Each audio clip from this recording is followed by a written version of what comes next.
It could be exhilarating, intimidating, sometimes even discouraging, but always challenging. It was an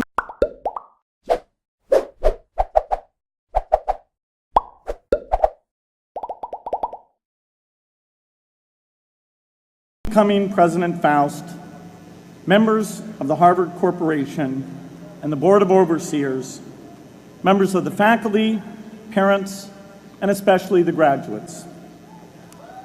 I've been waiting more than 30 years to say this. For this honor. I'll be changing my job next year, and it will be nice to finally have a college degree on my resume. I applaud the graduates for taking a much more direct route to your degrees. For my part, I'm just happy that the Crimson called me Harvard's most successful dropout.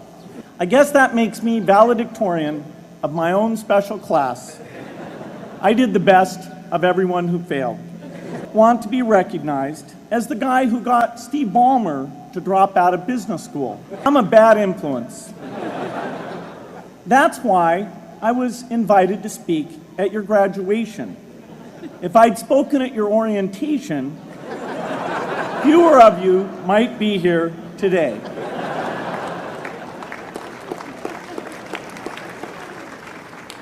Harvard was a phenomenal experience for me. Academic life was fascinating. I used to sit in on lots of classes that I hadn't even signed up for. And dorm life was terrific. I lived up at Radcliffe in Currier House. Always a lot of people in my dorm room late at night discussing things because everyone knew that I didn't worry about getting up in the morning. That's how I came to be the leader of the antisocial group. We clung to each other as a way of validating our rejection of all those social people. Radcliffe was a great place to live. There were more women up there, and most of the guys were math science types. The combination offered me the best odds, if you know what I mean. That's where I learned the sad lesson that improving your odds doesn't guarantee success.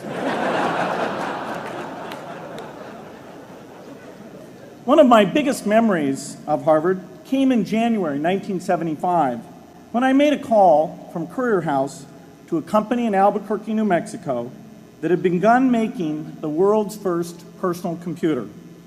I offered to sell them software. I worried they would realize I was just a student in a dorm and hang up on me. Instead, they said, "We're not quite ready. Come see us in a month," which was a good thing because we hadn't written the software yet. From that moment, I worked day and night on the extra credit project that marked the end of my college education and the beginning of a remarkable journey with Microsoft. What I remember above all about Harvard was being in the midst of so much energy and intelligence. It could be exhilarating, intimidating, sometimes even discouraging, but always challenging. It was an amazing privilege, and though I left early, I was transformed by my years at Harvard, the friendships I made, and the ideas I worked on. But taking a serious look back, I do have one big regret. I left Harvard with no real awareness of the awful inequities in the world, the appalling disparities of health and wealth and opportunity that condemn millions of people to lives of despair. I learned a lot here at Harvard about new ideas in economics and politics. I got great exposure to the advances being made in the sciences. But humanity's greatest advances are not in its discoveries, but in how those discoveries are applied to reduce inequity. Democracy, strong public education, quality health care, are broad economic opportunity. Reducing inequity is the highest human achievement. I left campus knowing little about the millions of young people cheated out of educational opportunities here in this country. And I knew nothing about the millions of people living in unspeakable poverty and disease in developing countries. It took me decades to find out. You graduates came to Harvard at a different time. You know more about the world's inequities than the classes that came before. In your years here, I hope you've had a chance to think about how, in this age of accelerating technology, we can finally take on these inequities and we can solve them. Imagine, just for the sake of discussion, that you had a few hours a week and a few dollars a month to donate to a cause. And you wanted to spend that time and money where it would have the greatest impact in saving and improving lives. Where would you spend it? For Melinda and I, the challenge is the same. How can we do the most good for the greatest number with the resources we have? During our discussions on this question, Melinda and I read an article about the millions of children who are dying every year in poor countries from diseases that we had long ago made harmless in this country. Measles, malaria, pneumonia, hepatitis B, yellow fever. One disease that I had never heard of, rotavirus, was killing 500,000 children each year, none of them in the United States. We were shocked. We had assumed that if millions of children were dying and they could be saved, the world would make it a priority to discover and deliver the medicines to save them. But it did not. For under $1, there were interventions that could save lives that just weren't being delivered. If you believe that every life has equal value, it's revolting to learn that some lives are seen as worth saving and others are not. We said to ourselves, this can't be true, but if it is true, it deserves to be the priority of our giving. So we began our work in the same way anyone here would begin it. We asked, how could the world let these children die? The answer is simple and harsh. The market did not reward saving the lives of these children, and governments did not subsidize it. So the children died because their mothers and fathers had no power in the market and no voice in the system. But you and I have both. We can make market forces work better for the poor if we can develop a more creative capitalism. If we can stretch the reach of market forces so that more people can make a profit, or at least earn a living, serving people who are suffering from the great inequities. We can also press governments around the world to spend taxpayer money in ways that better reflect the values of the people who pay the taxes. If we can find approaches that meet the needs of the poor in ways that generate profits for business and votes for politicians, we will have found a sustainable way to reduce inequity in the world. Now, this task is open-ended. It can never be finished. But a conscious effort to answer this challenge can change the world. I'm optimistic that we can do this. But I talk to skeptics who claim there is no hope. They say, inequity has been with us since the beginning and will be with us until the end, because people just don't care. I completely disagree. I believe we have more caring than we know what to do with. All of us here in this yard, at one time or another, have seen human tragedies that broke our heart, and yet we did nothing, not because we didn't care, but because we didn't know what to do. If we had known how to help, we would have acted.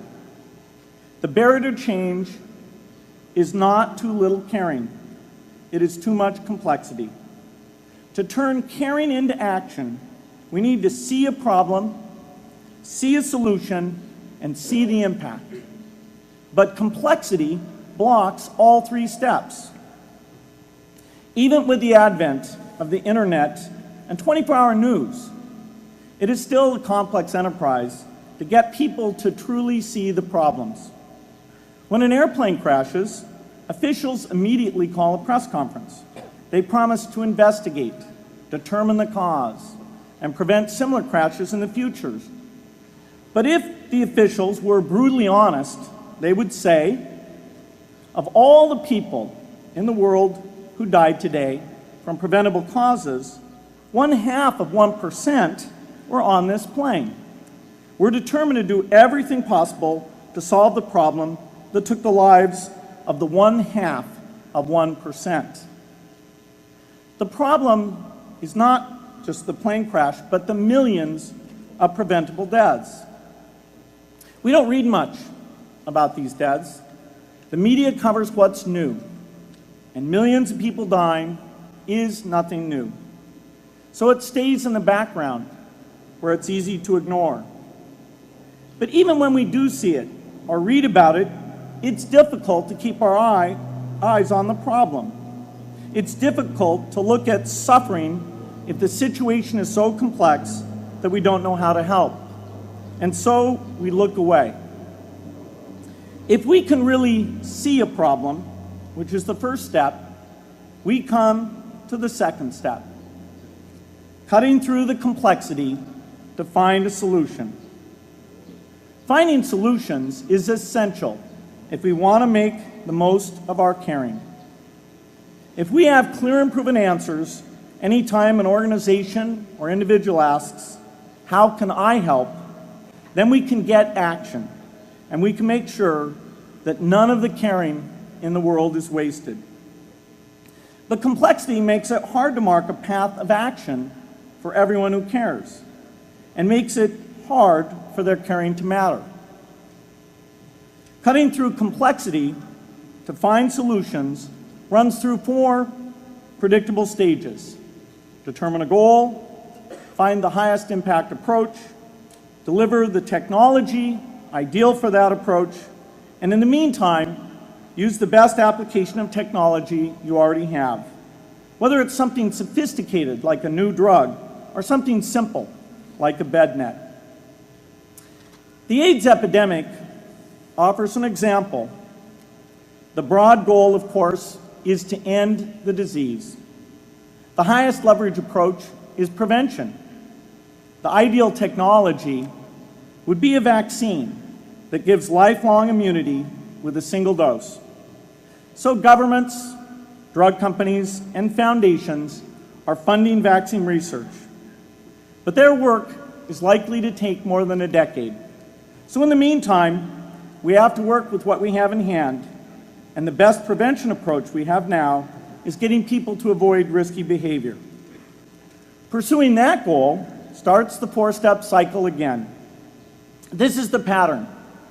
The crucial thing is to never stop thinking and working, and never do what we did with malaria and tuberculosis in the 20th century, which is to surrender to complexity and quit.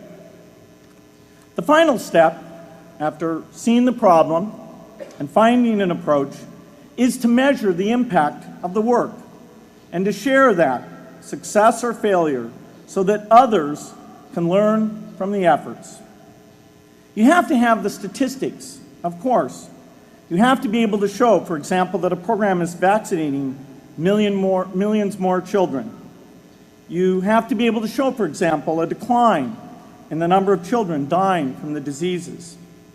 This is essential not just to improve the program, but also to help draw more investment from business and government. But if you want to inspire people to participate, you have to show more than numbers. You have to convey the human impact of the work, so people can feel what saving a life means to the families affected. I remember going to the World Economic Forum some years back and sitting on a global health panel that was discussing ways to save millions of lives. Millions. Think of the thrill if you could save just one person's life, then multiply that by millions. Yet, this was the most boring panel I've ever been on. Ever. So boring, even I couldn't stand it. What made that experience especially striking was that I had just come from an event where we were introducing version 13 of some piece of software, and we had people jumping and shouting with excitement. I love getting people excited about software, but why can't we generate even more excitement for saving lives? You can't get people excited unless you can help them see and feel the impact.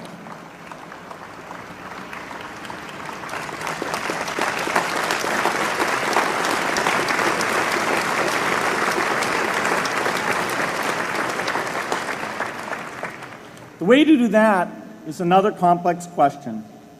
Still, I'm optimistic. Yes, inequity has been with us forever, but the new tools we have to cut through complexity have not been with us forever. They are new. They can help us make the most of our caring, and that's why the future can be different from the past. The defining and ongoing innovations of this age, biotechnology, the personal computer, and the internet, give us a chance we've never had before to end extreme poverty and end death from preventable disease. 60 years ago, George Marshall came to this commencement, and he announced a plan to assist the nations of post-war Europe. He said, I quote, "I think one difficulty is that the problem is one of such enormous complexity that the very mass of facts presented to the public by press and radio make it exceedingly difficult for the man in the street to reach a clear appraisement of the situation. It is virtually impossible at this distance to grasp at all the real significance of the situation." 30 years after Marshall made his address, which was 30 years ago, as my class graduated without me, technology was emerging that would make the world smaller, more open, more visible, less distant. The emergence of low-cost personal computers gave rise to a powerful network that has transformed opportunities for learning and communicating. The magical thing about this network is not just that it collapses distance and makes everyone your neighbor. It also dramatically increases the number of brilliant minds we can bring in to work together on the same problem. And it scales up the rate of potential innovation to a staggering degree. At the same time, for every person who has access to this technology, 5 people don't. That means many creative minds are left out of this discussion. Smart people with practical intelligence and relevant experience who don't have the technology to hone their talents or contribute their ideas to the world. We need as many people as possible to gain access to this technology, because these advances are triggering a revolution in what human beings can do for one another. They are making it possible, not just for national governments, but for universities, corporations, small organizations, and even individuals to see problems, see approaches, and measure the impact of their efforts to address the hunger, poverty, and desperation George Marshall spoke of 60 years ago.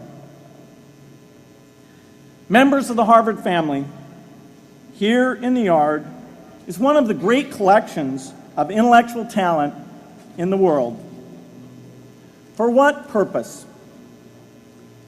There is no question that the faculty, the alumni, the students, and the benefactors of Harvard have used their power to improve the lives of people here and around the world. But can we do more? Can Harvard dedicate its intellect to improving the lives of people who will never even hear its name? Let me make a request of the deans and the professors, the intellectual leaders here at Harvard. As you hire new faculty, award tenure, review curriculum, and determine degree requirements, please ask yourself, should our best minds be more dedicated to solving our biggest problems? Should Harvard encourage its faculty to take on the world's worst inequities?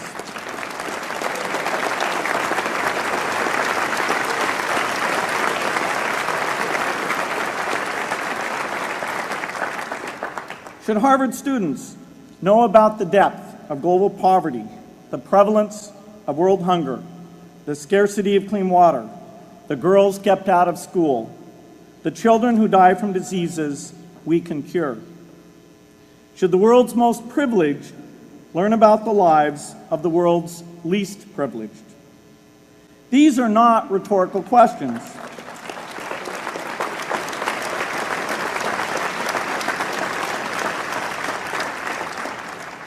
You will answer with your policies. My mother, who was filled with pride the day I was admitted here, never stopped pressing me to do more for others. A few days before I was married, she hosted a bridal event at which she read aloud a letter about marriage that she had written to Melinda. My mother was very ill, with cancer at the time, but she saw one more opportunity to deliver her message, and at the close of the letter she said, "From those to whom much is given, much is expected."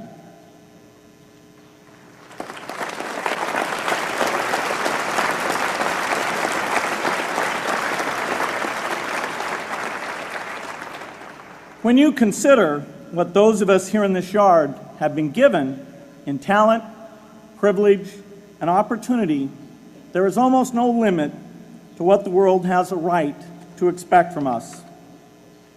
In line with the promise of this age, I want to exhort each of the graduates here to take on an issue, a complex problem, a deep inequity, and become a specialist on it. If you make it the focus of your career, that would be phenomenal. But you don't have to do that to make an impact. For a few hours every week, you can use the growing power of the internet to get informed, find others with the same interests, see the barriers, and find ways to cut through them. Don't let complexity stop you. Be activists. Take on big inequities. I feel sure it will be one of the great experiences of your lives. You graduates are coming of age in an amazing time. As you leave Harvard, you have technology that members of my class never had. You have awareness of global inequity, which we did not have. And with that awareness, you likely also have an informed conscience that will torment you if you abandon these people whose lives you could change with modest effort. You have more than we had. You must start sooner and carry on longer. And I hope you will come back here to Harvard 30 years from now and reflect on what you have done with your talent and your energy. I hope you will judge yourselves not on your professional accomplishments alone, but also on how well you have addressed the world's deepest inequities, on how well you treated people a world away who have nothing in common with you but their humanity.